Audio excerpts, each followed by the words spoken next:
하시면서 두 가지를 우리에게 당부, 부탁하시고 명령하시고 말씀하셨어요. 두 가지가 뭐냐면은 첫 번째로는 믿음을 가지라는 거였습니다. 믿음을 가지라. 왜 믿음을 가지라고 그랬을까요? 오늘 마가복음 16장 1절부터 쭉 읽어보시면은 예수님께서 부활하시고 막달라 마리아에게 보이시고 또 엠마오로 가는 제자에게 보이시고 11 제자에게 보이시고 7 제자에게 보이시고 한 3-4번을 보이셨는데도 제자들이 정신 나간 사람처럼 예수님을 만나도 저분이 진짜 살은 사람인가 이렇게 믿지를 못하고, 또 마리아가 전해서 예수님 부활하셨다고 전해줘도 믿지를 못했어요. 그래서 주님께서 제자들에게 말씀하신 것이 14절에 그렇게 나옵니다. 예수님께서 14절 보면 예수께서 그들에게 나타나 그들의 믿음 없는 것과 이렇게 말씀하세요. 그러면서 그들에게 믿음을 가지라고 말씀합니다. 여러분, 믿음이라는 게 뭐겠습니까? 믿음은 내 안에 예수님께서 반드시 살아계시고 분명히 살아계시고 나는 내 안에 예수님이 살아계신 것을 믿는 것, 그게 바로 우리들의 믿음인 것입니다. 우리 함께 고백해 보겠습니다. 여러분, 내 안에 예수님 확실히 살아계십니까? 내 안에 예수님 계신 것을 믿습니까? 그 사람은 구원받은 사람입니다. 구원받은 하나님의 사람인 것입니다. 그 사람 믿음으로 살면 반드시 세상에서 시험을 당해도 승리하게 될 줄로 믿습니다. 믿음이 흔들리면 가정이 흔들리고, 가정이 흔들리면 세상이 흔들리고, 이런 흔들리지 않는 믿음을 가져야 되는 것이죠. 두 번째로 믿음이라는 것이 무엇인가? 성경의 진리를 찾아보니까 믿음은 하나님을 기쁘시게 하는 것이라고 그랬어요. 여러분, 자녀가 부모님을 기쁘게 하면 부모님 기분이 좋아요, 안 좋아요? 그렇죠? 그래서 다음에 오면은 꽁쳐도 또 용돈 꺼내주고 싶고, 큰아들이 준 용돈 막내딸에게 주고 싶고, 막내딸이 준 용돈 어려운 자녀에게 솔비에게 주고 싶은 게 부모의 마음처럼, 하나님을 기쁘시게 하면 여호와를 기뻐하라 저가 내 마음의 소원을 이루어 주시려다 시편에 말씀하고 있습니다. 그래서 우리는 하나님을 기쁘시게 해드려야 되는데 그것이 우리 믿음이라고 했어요. 제 방에 서재실에 기도하는 창문에다 붙여놨어요. 히브리서 11장 6절. 믿음이 없이는 하나님을 기쁘시게 하지 못하나니 하나님께 나아가는 자는 반드시 그가 계신 것과 그가 자기를 찾는 자들에게 상 주시는 이심을 믿어야 할지니라. 하나님을 못 믿고서 우리가 어떻게 예수 믿는다고 할 수가 있겠어요? 우리는 하나님을 기쁘시게 하기 위해서 우리 믿음을 갖고 예수를 믿는 것입니다. 또 믿음이라는 게 무엇인가? 성경에 말씀하시기를 믿음이라는 것은 이 세상을 살아가는 이기는 힘, 이기는 비결이라고 했습니다. 우리 요한일서 5장 4절 말씀 한번 비춰주시기 바랍니다. 요한일서 5장 4절 말씀, 네, 말씀 나오시기 바랍니다. 우리 같이 한번 읽어보겠습니다. 시작. 하나님께로부터 난 자가 세상을 이기느니라. 세상을 이기는 승리는 이것이니 우리의 믿음이니라. 네, 세상을 이기는 비결이, 승리의 비결이 뭐예요? 우리의 믿음. 세상에 진 사람은 그 사람 자신의 믿음이 없는 거예요. 남 탓하지 말고 내가 믿음 없으면 믿음을 세우는 여러분 되시기를 바랍니다. 원망할 게 없어요. 이 세상 모든 문제는 내가. 은혜 받은 사람은 그렇게 말하는 거예요. 남편하고 싸워도 남편이 아무리 잘못해도 은혜 받은 아내는 내가 부족해서, 내가 기도 안 해서 우리 남편이 이렇게 승기를 내는 거라고, 이렇게 말하는 아내가 지혜롭고 복받는 믿음의 아내지, 우리 남편은 처음부터 내가 했는데 안 돼요, 저 집안은 안 돼요, 이렇게 말하는 사람은 믿음의 여자가 아니에요. 여러분은 믿음의 여자, 믿음의 남편들 다 되시기를 바랍니다. 믿음이 그거예요. 그리고 주님께서 두 번째로 말씀하시는 것은 믿음을 가지라고 말씀하신 뿐만 아니라 오늘 마가복음 16장 15절로 20절에 말씀하시는 두 번째가 뭐냐면 복음을 전파하라. 복음을 전하라는 거예요. 여러분, 복음이라는 것이 무엇입니까? 복음은 주님께서 부활하셨다는 것이죠.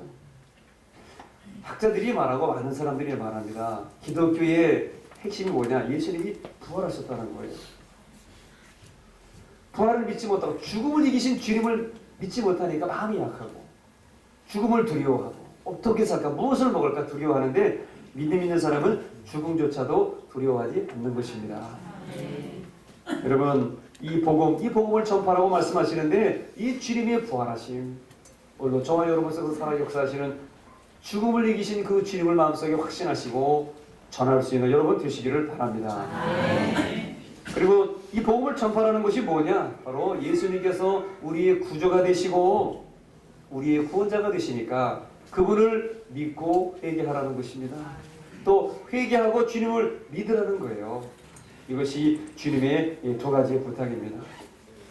여기서 오늘 말씀드린 대로 온 천하에 다니며 만민에게 복음을 전파하라고 그랬어요. 이 단어를 잘 들으시기 바랍니다. 예수님도 전파하라고 그랬어요. 그러면 이 전파하라는 말은 누가 맨 처음에 썼을까? 이 전파하라는 말은 누가 맨 처음에 썼을까? 하나님이 쓰셨습니다. 하나님. 자, 우리 출애굽기 9장 16절로 한번 가보겠습니다. 우리 파워포인트 나오겠습니다. 출애굽기 9장 우리 16절 말씀 같이 한번 읽겠습니다. 시작. 내가 너를 세웠으면 나의 능력을 너희에게 보이고 내 이름이 온 천하에 전파되게 하려 하였습니다. 이게 하나님께서 모세에게 하신 말씀입니다. 하나님께서 내 이름이 온 세상에 전파되도록 너를 세워서 너를 보내니까 너는 내 이름을 전파하라. 바로 하나님께서 쓰신 이 전파라는 말씀 예수님께서 다시 쓰고 계시는 거예요. 그리고 성령님께서 오늘 저와 여러분들에게 주님의 증인이 되는 일에 우리를 전파하라고 다시 불러서 세우시는 것입니다. 하나님을 믿는 여러분, 예수님을 믿는 여러분, 성령을 사모하는 여러분, 하나님의 명령을 듣고 복음을 전파할 수 있는 여러분 되시기를 바랍니다. 주님이 이 땅에 오신 이유가 뭐예요? 뭘 드시려고? 무슨 옷을 입으려고요? 그게 아니죠. 주님께서 이 땅에 오신 이유는 저와 여러분을 구원하시기 위해서, 하나님의 이름을 전파하시기 위해서, 바로 복음을 전하시기 위해서 주님께서 이 땅에 오신 겁니다. 딱 천한 데 오셔가지고 저와 여러분을 구원하시기 위해서 십자가에서 물과 피를 흘리시고 우리에게 성령을 주시고 그 주님이 세상 끝날에 저와 여러분을 다시금 구원하러 만나러 이 땅에 오신다고 말씀하고 있습니다. 오늘 하나님은 이 복음의 전파를 위해서 주능력교회를 세워주신 줄로 믿습니다. 네, 주능력교회, 로즈 파워 처치라고 우리가 영어로 붙였는데 하나님께서 우리에게 권능을 주시고 다이나믹 능력을 주시고 이 능력이 교회가 되고 또 여러분 한 사람 한 사람이 정말 다이나믹 같은 그런 힘과 능력을 발휘할 수 있는 우리 교회의 성도들로 세워주신 줄로 믿습니다. 오늘 우리는 마가복음 16장 이 성경 말씀을 통해서 주능력교회는 어떠한 교회이고 또 앞으로 주능력교회가 어떠한 교회가 되어야 될지를 세 가지로 말씀드리고자 합니다. 이 세 가지의 이 취지는 이 목적은 교회 홈페이지에도 나와 있고요. 오늘 특별히 여러분에게 말씀으로 전해드리고자 합니다. 우리 주능력교회는 첫 번째로 올 2014년도의 표와 같이 주님의 능력으로 세워지는 교회예요. 주님께서 세우시는 교회입니다. 우리 장로님 기도하신 대로 이런 목회자든지 중직자든지 항정직들이 주인이 되는 교회가 아니라 바로 여러분들이, 멤버십들이, 성도들이, 새신자들이 이 땅에 찾아오는 잃어버린 하나님의 한 영혼 한 영혼들이 주인 되는 그러한 교회인 줄로 믿습니다. 그래서 우리 주능력교회 하나님께서 세우신 거예요. 그래서 우리 주능력교회는 어떠한 교회가 되어야 되겠습니까? 고민할 것 없이 우리 주능력교회는 하나님을 기쁘시게 하는 교회가 되기를 원합니다. 사람을 기쁘게 하는 게 아니에요. 저분을 기쁘게 하는 게 아니에요. 하나님을 기쁘시게 하는 거예요. 하나님을 기쁘시게. 아까 하나님 기쁘시게 하면 어떻게 돼요? 믿음이 없이는 하나님을 기쁘시게 못한다고 그랬잖아요. 믿음을 가지시길 바랍니다. 그러나 사람을 절대로 믿지 마세요. 주님을 믿으시길 바랍니다. 우리 뒤에 계시는 주님, 내 마음속에 계시는 주님을 온전히 믿으면서 우리는 하나님을 기쁘시게 하는 교회. 두 번째로 우리 주능력교회는 어떠한 교회가 되어야 될까요? 바로 하나님의 자랑이 되는 교회가 되어야 될 줄로 믿습니다. 하나님께서 성경에 보니까 하나님이 자랑하시는 사람이 몇 사람 있더라고요. 그 중에 한 사람 욥이라고 하는 사람이에요. 하나님을 자랑하는 사람 욥이에요. 또 많은 사람이 있죠. 그러나 우리는 그 많은 사람은 못 된다고 할지라도 바로 하나님의 자랑이 되는 교회. 야, 그 교회 참 좋고 그 교회 성령 충만하고 교인들 표정이 밝고 목사님의 얼굴도 참 밝더라. 여러분, 목사님의 얼굴이 밝으면 좋을까요? 찡그리고 가나고 신경 쓰고 이러면 좋을까요? 여러분들이 예배 와가지고 얼굴이 밝고 찬양을 하고 밝은 얼굴이 좋을까요? 그냥 심각하게 그냥 막 온갖 인상을 쓰면서 다니면 그런 교인이 좋을까요? 밝은 얼굴이 좋겠죠. 하나님이 자랑하시는 교회. 세상에 힘들고 찌든 거 누구나 다 있습니다. 여기 들어올 때는 다 털어버리고 나만 알고 있는 거 하나님께 아뢰고 하나님께 다 털어버리고 그래요. 나만 불쌍한 사람이 아니에요. 여러분 아프리카 가보셨습니까? 동남아시아 캄보디아나 베트남 가보셨습니까? 네팔을 가보셨습니까? 신발 한 짝이 없어서 학교를 못 다니고 계란 하나가 없어서 하루를 굶고 슬레이트 지붕이 없어가지고 그런 집에서 살고 있는 많은 사람도 있습니다. 오늘 우리들이 하나님의 부족함이 없는 하나님이 자랑하시는 그런 교회가 저희 교회가 되어야 될 줄로 믿습니다. 또 주는 교회는 어떤 교회가 되어야 되느냐? 바로 하나님이 필요로 하는 교회가 되기를 바랍니다. 그저 자리만 차지하는 교회, 사람만 모였다 흩어지는 교회가 아니라 성령이 운집하고 성령이 역사하시고 마음이 뜨거워지는 그런 교회가 되어야 돼요. 한국의 교회가 대략 5만 5천 교회가 있다고 말합니다. 5만 5천 교회가 있는데 저희 교회가 이렇게 개척이 되고 분리 개척이 되면서 저희가 5만 5천 1번째 교회가 됐는지 모르겠어요. 또 누가 세웠는지 모르겠어요. 그러나 우리는 그런 5만 5천 1번째의 교회가 아니라 살아있는 모델 같은 교회, 부산 땅을 살리고 한국 땅을 살리고 전 세계를 살리는 하나님의 기쁨이 되고 하나님이 필요로 하는 그런 교회가 되기를 축원합니다. 그런 교회 성도들이 되시기를 바랍니다. 그리고 우리 주능력 교회는 오늘 성경 말씀을 통해서 두 번째로 말씀드리고 싶은 것은 주님의 능력을 체험하는 교회가 바로 주능력 교회인 줄로 믿습니다. 오늘날 교회가 힘을 잃고 세상의 지탄을 받고 지금 서울에서도 지금 큰 교회에서도 풍파가 나가지고 막 책을 내고 그런 모습을 볼 때 이걸 어떻게 해석을 해야지 너무나 가슴이 아픕니다. 왜 오늘날 교회가 힘을 잃어버리고 있느냐? 바로 세상의 지성이 들어오고 세상의 방법이 들어오고 세상의 이성이 들어오면서 우리가 점점 교회가 힘을 잃어가고 있습니다.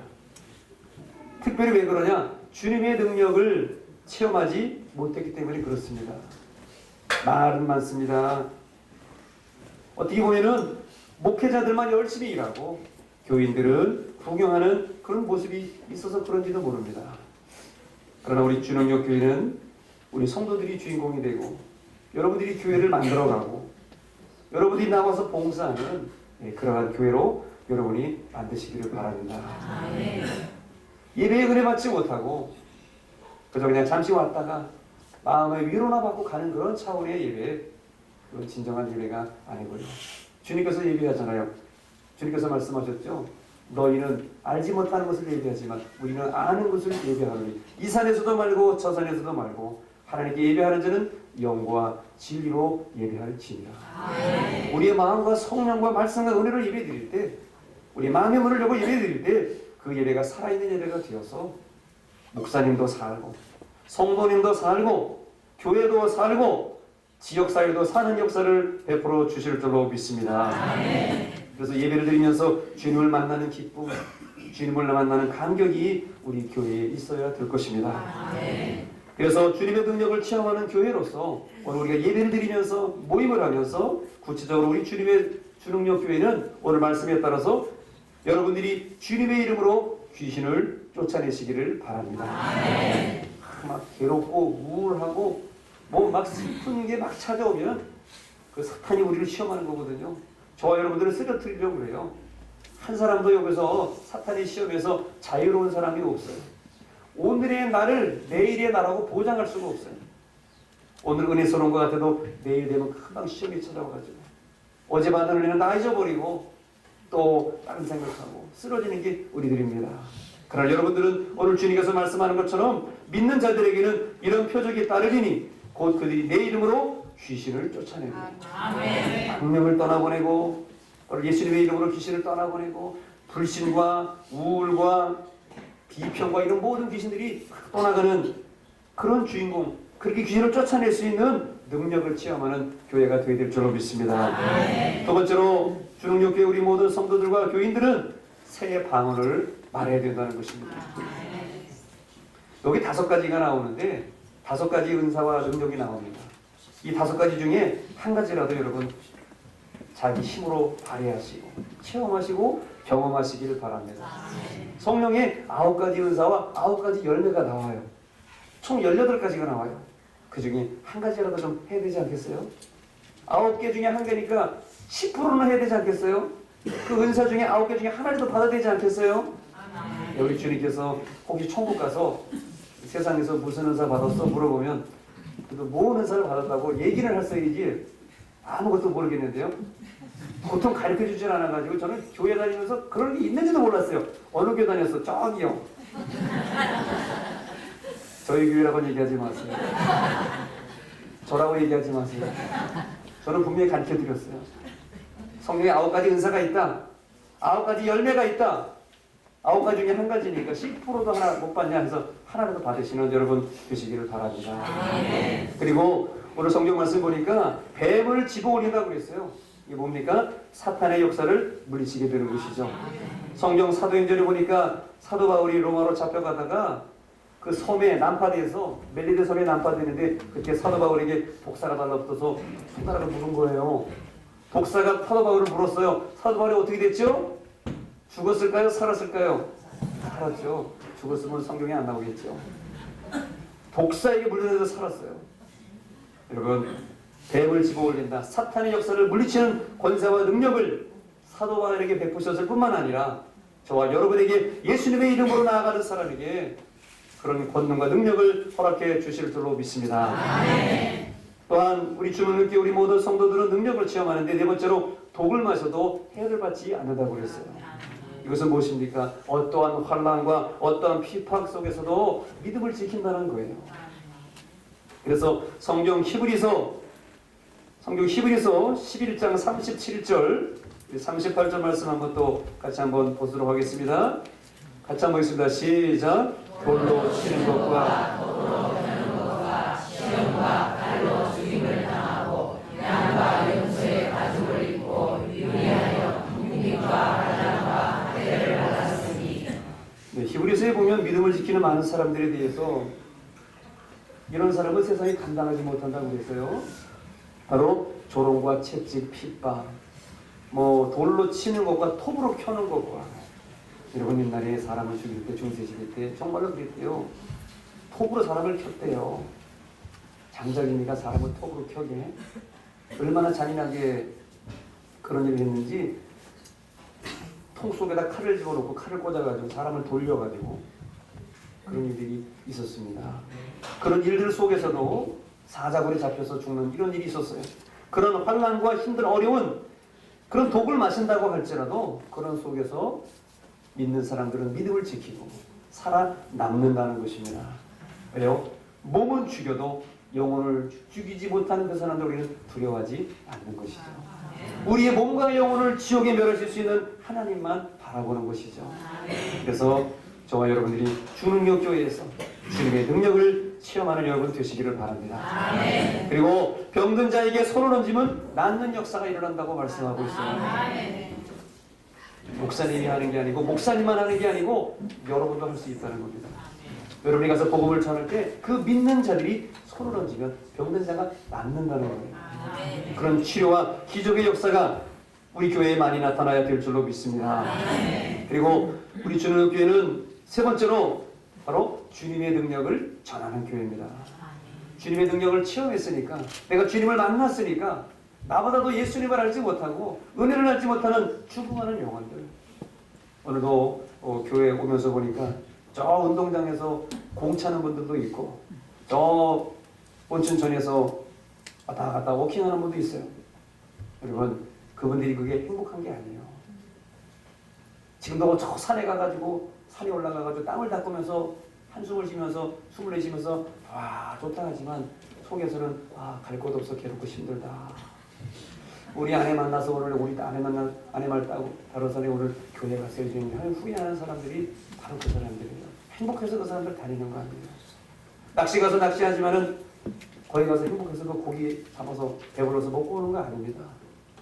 갈 데 없고 외롭고 부인에게 자존심을 상해서 내가 교회 간다는 얘기는 못했지만은 한 번만 나에게 더 가자 그러면 내가 갈 텐데, 한 번만 우리 아내가 밥 해주면서 내가 교회 가자 그러면 내가 갈 텐데 하는 마음으로 오늘도 밖에서 유리방황하는 사람들이 많이 있습니다. 우리 그 사람들, 그 영혼들에게 내가 만난 하나님, 내가 체험한 주님의 능력, 그 사랑을 전할 수 있는 저와 여러분들이 다 되시기를 바랍니다. 그래서 우리가 어떻게 되느냐, 오늘 15절 20절 말씀에 보니까, 왜 20절 말씀 보니까 우리가 나가야 된다고 말하고 있어요. Go out이라고 말합니다. 밖으로 나가야 된다고 말씀하고 있어요.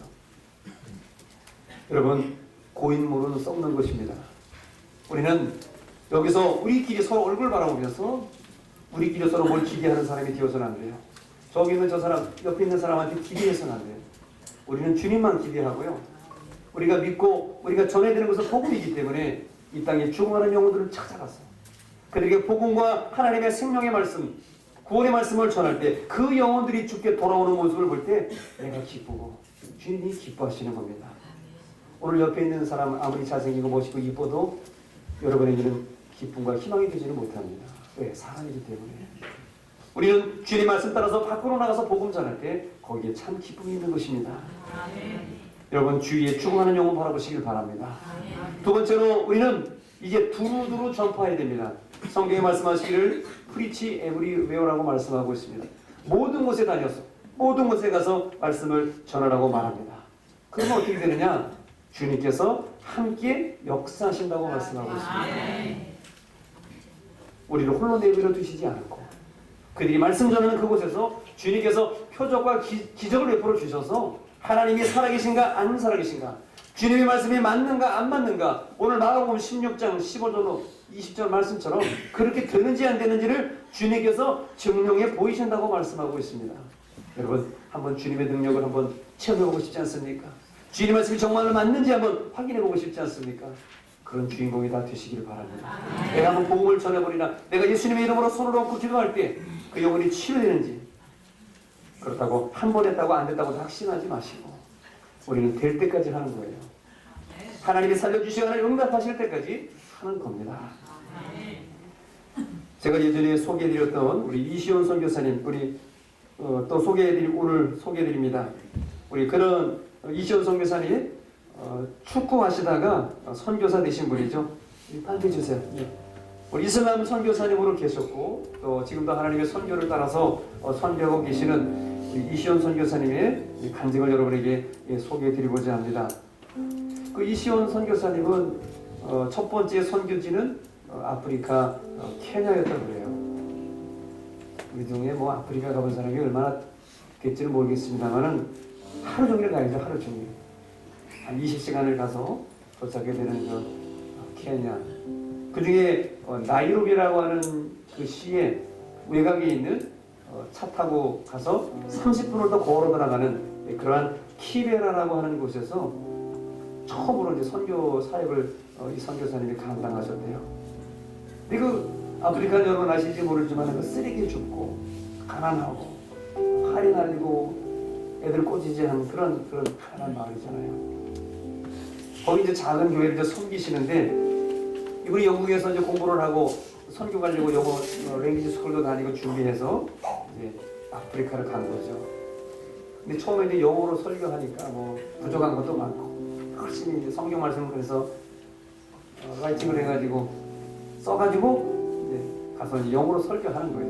근데 어느 날은 원고를 안 가져간 거예요. 원고가 빠진 거예요. 어떻게 해요? 그냥 그날 준비하는 대로 성령님 인도하는 대로 그냥 영어로 그냥 샬라샬라 설교를 한 겁니다. 근데 그날따라 성령이 역사하셔가지고 설교가 잘 되고 교인들이 아멘하고 은혜 많이 받았대요. 그것도 뭐 한두 번이죠. 그래서 설교 열심히 준비하고 이제 가서 설교를 하셨대요. 근데 그 선교사님은 영어로 설교하면서 그 키베라에 있는 가난한 많은 사람들, 그 성도들에게 첫 설교의 첫 문장을 항상 이렇게 시작했다고 합니다. 여러분, 예수님을 사랑하십니까? 여러분에게 한번 묻습니다. 예수님을 사랑하십니까? 네. 그러면 이제 그 사람들이 맨 처음에 물으면은 아멘. 막 아프리카 사람들 신명나게 노니까 아멘, 아멘, 아멘. 한 번 더 묻는데요. 예수님을 사랑하십니까? 아멘. 네, 그래서 다 대답 안 하고 반만 아멘 하면서 이제 서로 눈치를 보는 거죠. 선교사님이 무슨 또 의미가 있나 보다 그래서 세 번을 한 번 더 물었대요. 3번을 물었대요. 여러분 예수님을 사랑하십니까? 아멘. 우리는 대답을 잘했는데 그 키베라 사람들은 한 사람도 대답 안 하더래요. 3번째 물으니까 한 사람 대답 안 하더래요.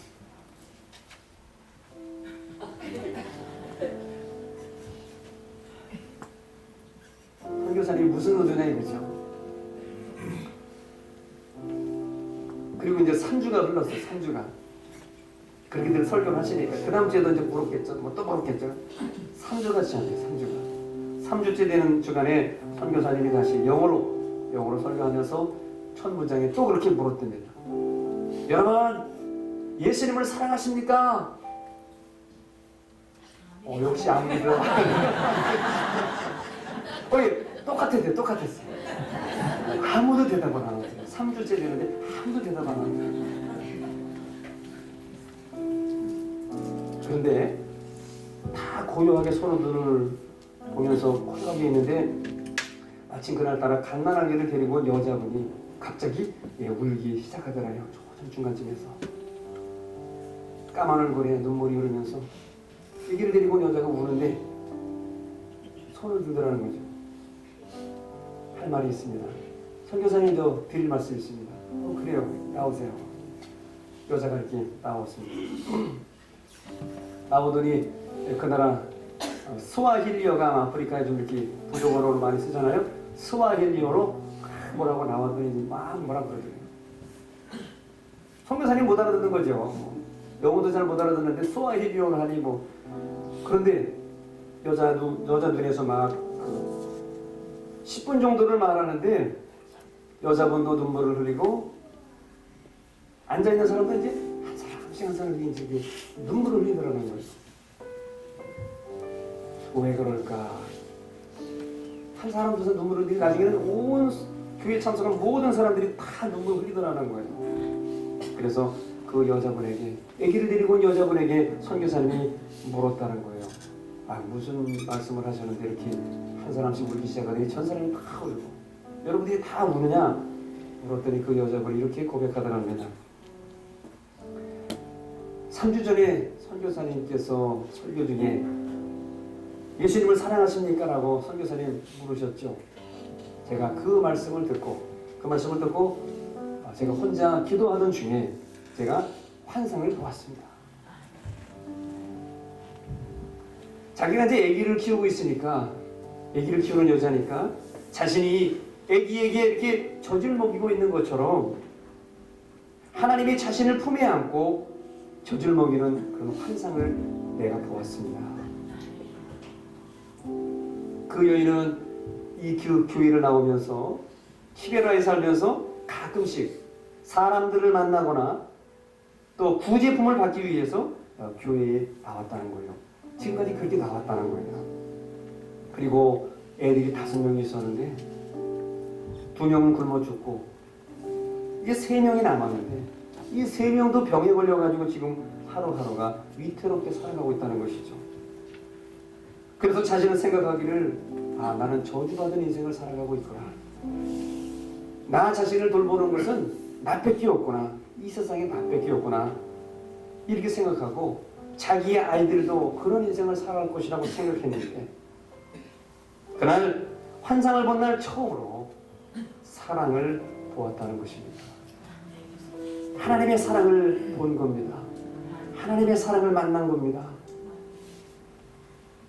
그리고 이 상황에서도 자신이 살아있는 것은 예수님이 자신을 위해 죽으셨기 때문이며 이제 주님 때문에 살 소망이 생겼다고 그 애기 엄마가 선교사님 앞에서 고백하는 것입니다.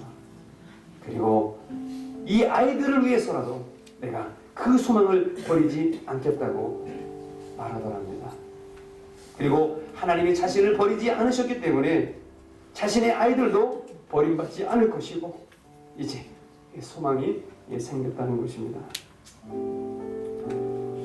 사랑이 죽어가는 사람에게 소망을 준 것이죠. 예수님을 사랑하십니까? 예수님의 사랑을 보았습니까?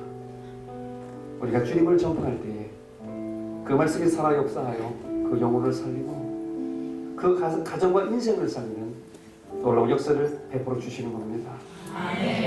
선교사님이라고 힘든 일이 없겠어요. 선교사님이 제일 힘든 것은 그 땅에 가서 말도 안 통하고 사람 구경하고 쳐다보고 그 땅 사람들은 눈물을 아는 일일 줄 알고 답답해하는 것이 선교사님의 공통적인 고백이에요. 이 사람들하고 나는 닿지 않는구나.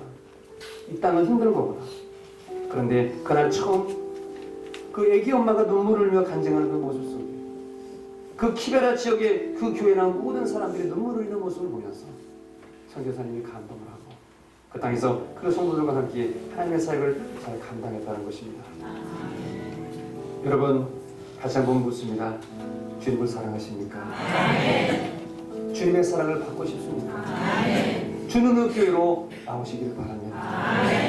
주님 품으로 나오시기를 바랍니다. 주님은 여러분을 사랑하십니다. 주님의 능력, 주능력 교회에서 주님의 능력을 체험하시기 바랍니다. 주님은 주님의 사랑과 능력을 체험하고 전하라고 주능력 교회를 세워주신 줄로 믿습니다. 우리 이런 이 고백